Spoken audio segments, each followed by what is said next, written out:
You're tuned in to the Ross Tucker Football Podcast, guiding your gridiron journey, none other than your host, former NFL lineman, Ross Tucker. Oh, yeah, it is. But it's not just any Ross Tucker Football Podcast. It is a teaching tutorial Thursday. What does that mean?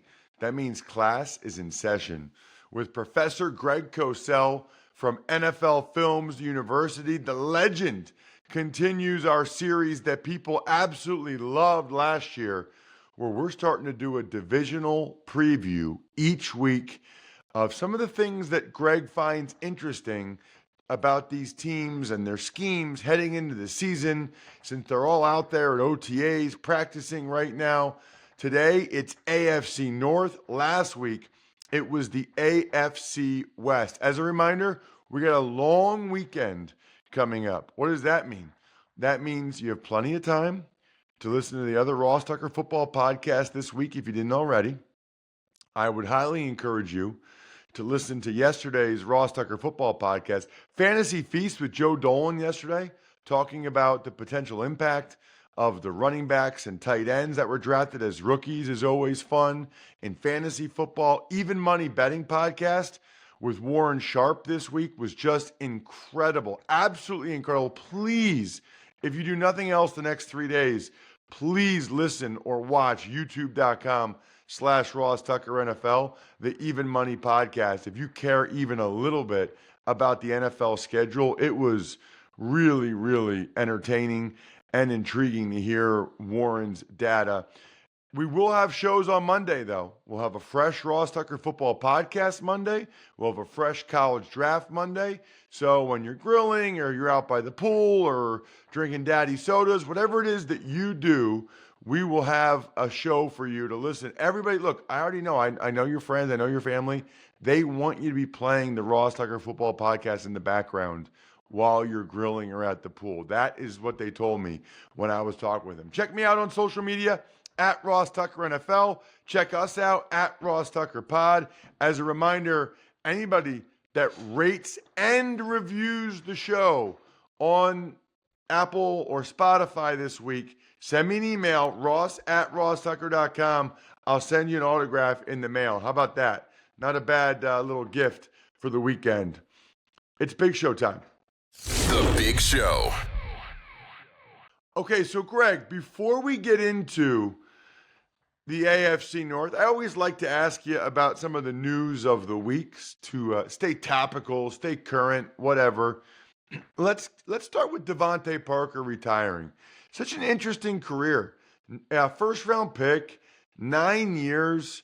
You know, he had one really good year, I think, with the Dolphins. Yeah.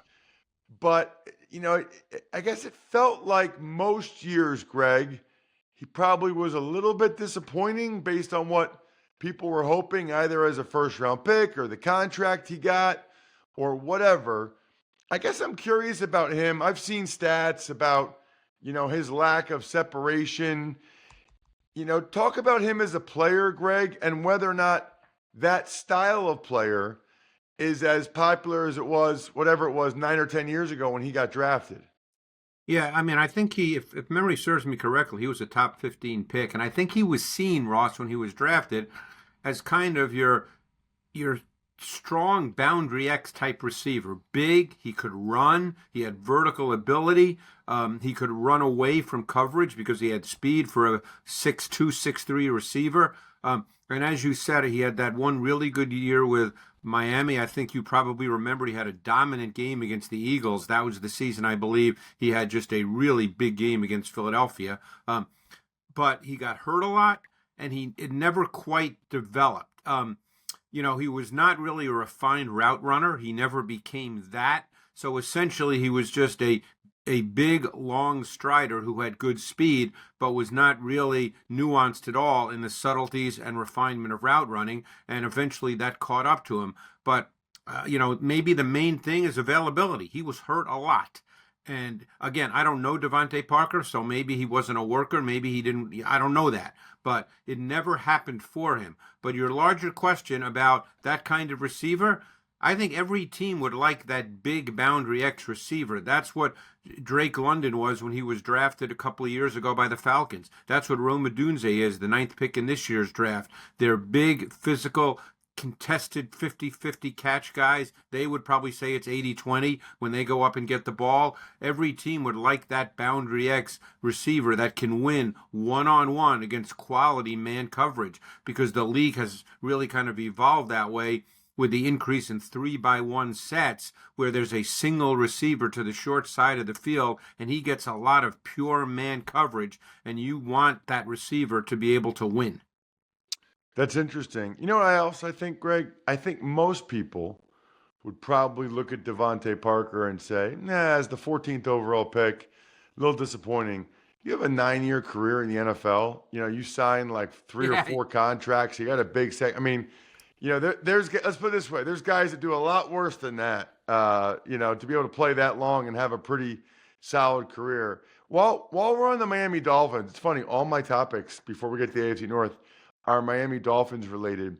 We had Raheem Mostert on the show yesterday, and I'm not, you know, I don't want to go too far with this, Greg, but I think he's one of the best speed and power combo running backs we've ever seen.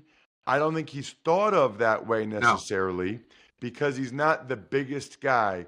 But you know how my buddy Kyle Brandt does the angry scepter run on Good Morning Football? Have you ever heard of that or seen that? I've heard of it. Yeah. So Raheem has like 3 or 4 of them, Greg, where he just absolutely trucks guys. But he also ran a 10-1 at Purdue. I know he was a track and has guy. the GPS. So like, I know we don't look at him as like Bo Jackson or Herschel Walker, and he's not that physically imposing of a guy, but there are not many people that have had that combo of speed and power. And I just find it fascinating that he leads the NFL in touchdowns at age 31 for the Dolphins last year. Yeah, well, I think one of the things with him, and the reason he's not thought of that way, is because I think this past year, if I'm not mistaken, was the first time he's carried over 200 times in his career. The last 2 years with the Dolphins, he's had the most carries he's ever had. So we never think of him, Ross, as a quote-unquote feature back. Because prior to the Dolphins, my guess is, and I don't have the numbers in front of me, my guess is he's never carried more than 150 times in a season prior to the last 2 years. Therefore he was never thought about in the way you're describing him. He was always thought of as kind of a complementary piece as opposed to a feature back. Now, in the context of the Dolphins offense under Mike McDaniel, in each of the last 2 seasons, he has been a feature back.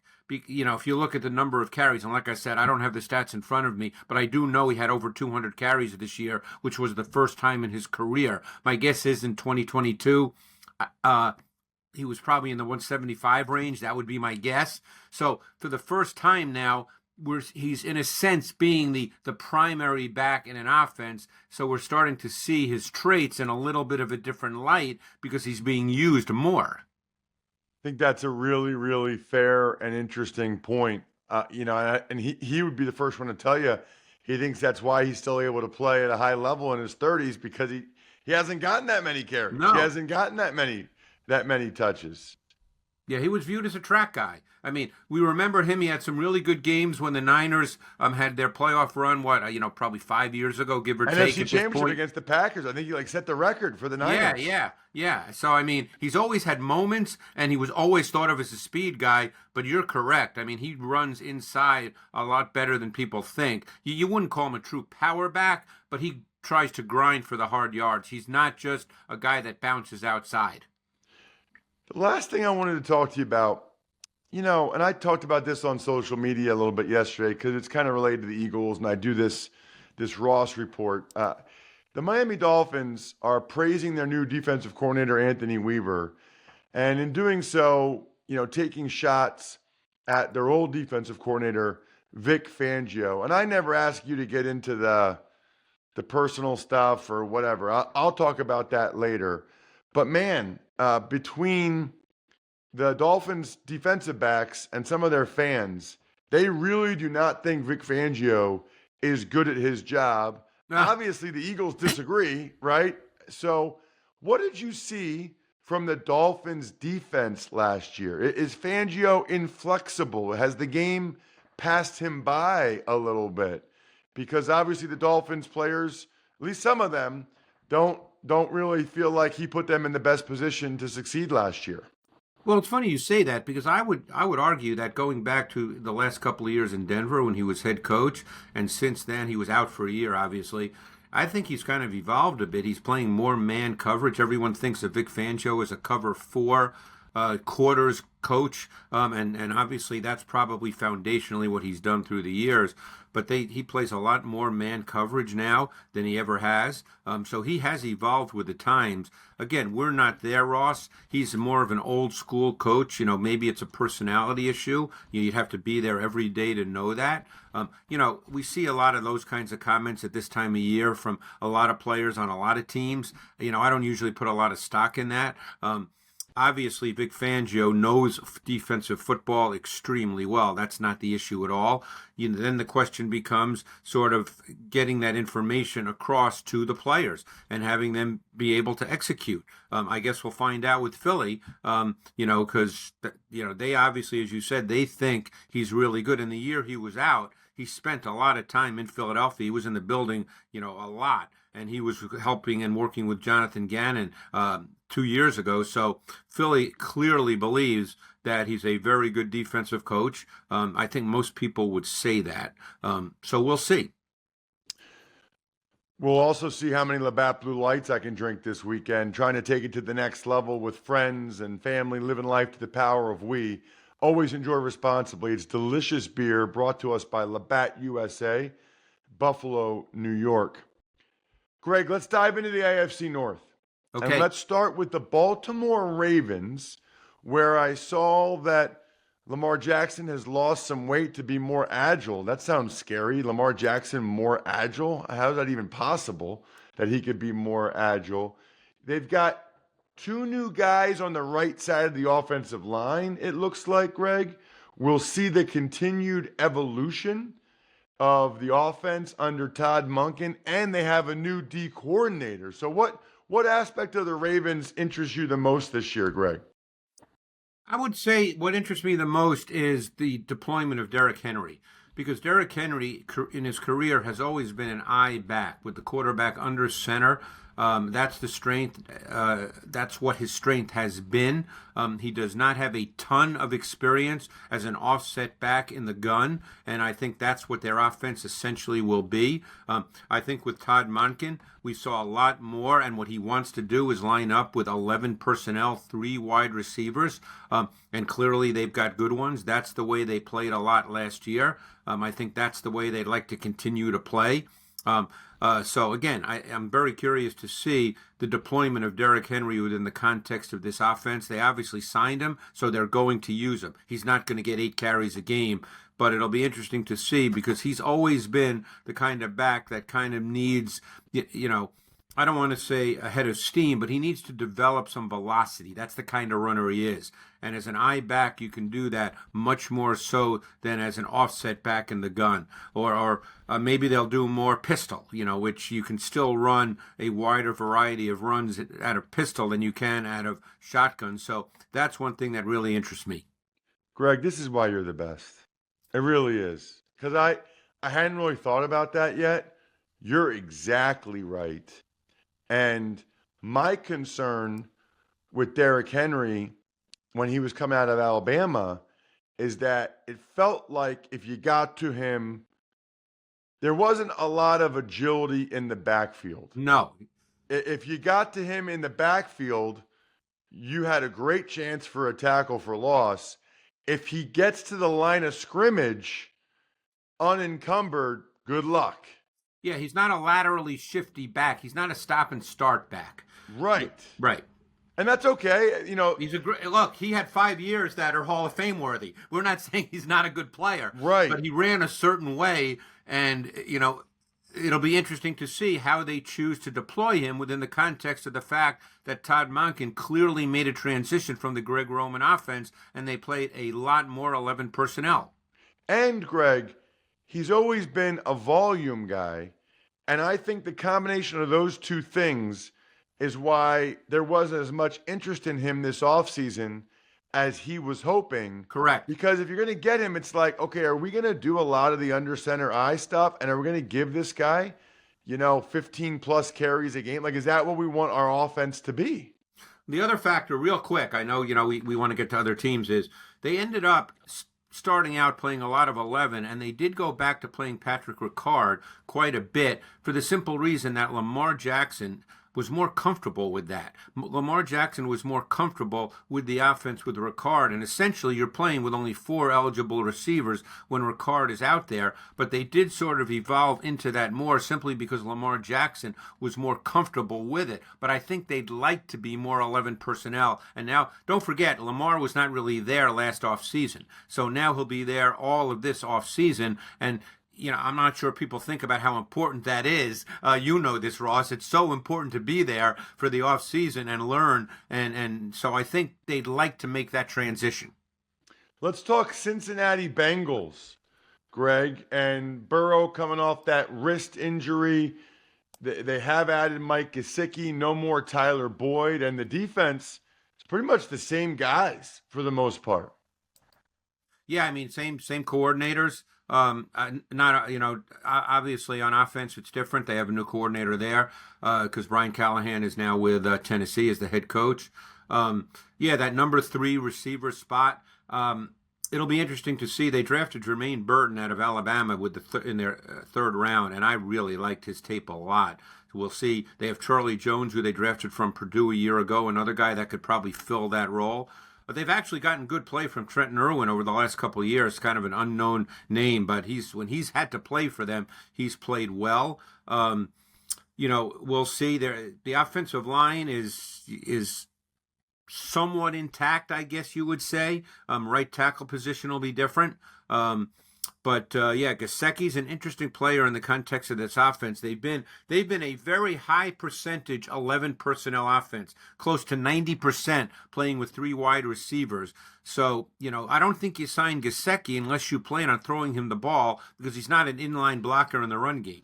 Now, obviously, they're going to have a different back here. I mean, they signed Zach Moss. They have Chase Brown from Illinois in his 2nd season. So the running back situation, that's a question mark at this moment in time, how that's going to play out. You're right. Defensively, they'll be very similar. Lou Anarumo is one of the best. I think he's really good in matching up to specific opponents. I think that's one of the strengths of what he does. You got to say Andre Iosivas, too. You can't say every other receiver and not say Andre Iosivas from Princeton. Forgot the Princeton guy. You say Trent Irwin, Charlie Jones. You named everybody, Greg, other than my guy. He actually played some meaningful snaps last year. I don't think he's a true slot, though. So I don't think he'd be in the running for lining up in the slot in their 11 personnel packages. No, I agree. He's an outside guy. Yeah. Let's get to the Cleveland Browns. Wow. Greg, I feel like we could have done the whole segment on the Cleveland Browns. I mean, I feel like it's time for Deshaun Watson to kind of, or get off the pot here this year in Cleveland. What do you think of Watson and the Browns? I'm being honest. I don't think anybody knows. He really hasn't played a lot of football in 3 years. So I don't think anybody knows. The hope is he's Deshaun Watson from 4 or 5 years ago, and he looked like a top 5-6 quarterback in the league, a quarterback that could play effectively from the pocket, that could make plays outside of structure. He looked like one of those guys. But it's almost impossible to know. I really don't know the answer to it. I don't think anybody does. They did trade for Jerry Jeudy. They actually have a pretty solid receiving core. Nick Chubb will be back. Let's hope he's back to being Nick Chubb because he's one of the most phenomenal, not talked about backs in the league. Wouldn't you say? I mean, when people say, "Oh, great backs," Nick Chubb, I don't hear that name flow from people's mouths very often, but he's really good and he's fun to watch. So they've got a really good O-line. It's essentially intact. It's really good. And we saw what they did defensively under Jim Schwartz a year ago. A lot of the same players, a few additions. Jordan Hicks, a veteran, will be a linebacker. He's a really solid pro who's probably played at least a decade now, I would think, in the league. So just from a personnel standpoint, this is a really solid team on both sides of the ball. I would agree with that, and I think you make a good point about both Chubb and Deshaun Watson. I'm fascinated to see how it plays out with Watson. I almost feel like they didn't bring Flacco back because they didn't want Flacco and his success from last year hanging over Watson's head. It's like the only position where they would do that, right? Like, you don't want to have a good quarterback there because what if your starter who got the guaranteed contract has issues? You don't want people to be calling for Flacco. It's wild if you think about it. No, I mean, I don't think anybody can answer with certainty what Deshaun Watson will be this year. Last but definitely not least, a team I'm pretty high on here, Greg. It is the Pittsburgh Steelers, adding O-linemen like Zach Frazier, Troy Fautanu. I'm curious as to what you think the offense will look like under Arthur Smith and how you think the quarterback position plays out. I'm fascinated by this, okay? And again, I'm not making a judgment as to who's going to be the starting quarterback. I know what they've said, but it's still May. You know, a lot of things are said now. And obviously they were said when they signed Russell Wilson or when they got Justin Fields. But, you know, based on how they drafted Fautanu in the first round, Frazier in the second round, and Frazier is one of those guys who's kind of a tempo setter. He's a mauler. I don't know if you got to see him. You know, he's one of those guys.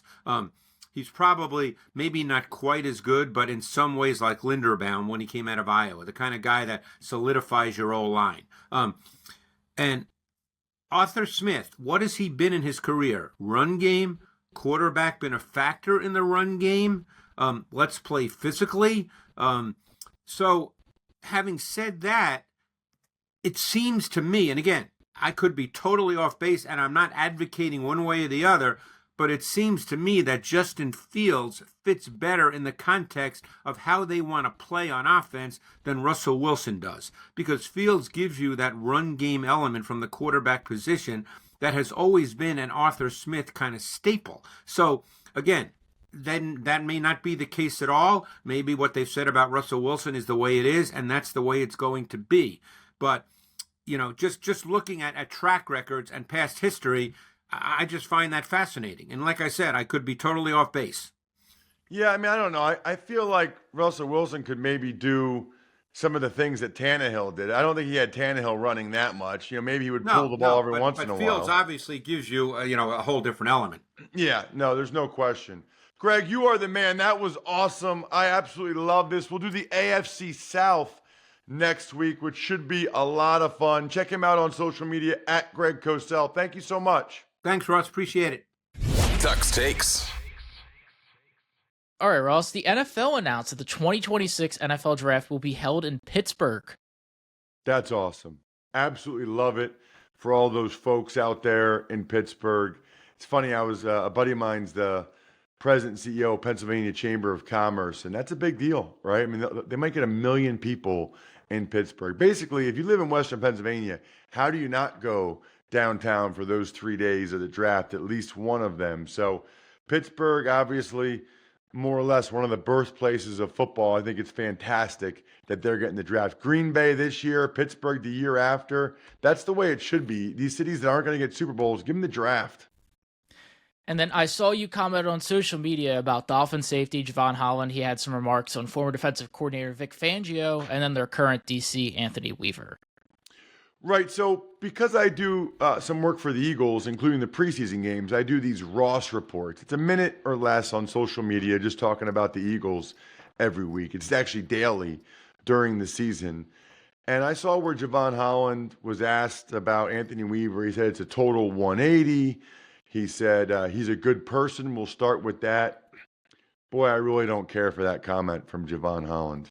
To say someone's a bad person, boy, you better have some really good evidence of them being a bad person to say that publicly. And honestly, even if you feel that way, just the lack of professionalism to say that publicly. There's plenty of coaches I didn't like. There's plenty of coaches I didn't think were good people. I didn't say that publicly like that. And I know Vic Fangio a little bit. I've talked to him a couple of times. He's not a smiler, Jack. He's not going to smile. I mean, he is like an old school Northeast Pennsylvania guy. And I think he's old school, right? Like, I'm the coach, you're the player. And maybe that doesn't resonate as much with certain players. Although, I don't know, Jalen Carter came out yesterday and said he was training in Miami, and the guy said really good things about Vic Fangio. So I guess we'll see how it plays out. Just not a fan of calling out someone personally like that. I think we're done here. Thanks for tuning in to the Ross Tucker Football Podcast. Make sure to also check out Even Money, Fantasy Feast, and College Draft, all on the DraftKings Network on Samsung TV Plus, YouTube, or subscribe to the podcast on your favorite platform. Shout out myfrontpagestory.com. Father's Day is now a couple weeks away. Boy, your dad would love this. I'm just telling you, he would love it. myfrontpagestory.com. Big fan as well of backofficeschedule.com, steakhousesports.com, humanheadnyc.com, Sporticulture, Pizza Boy Brewing.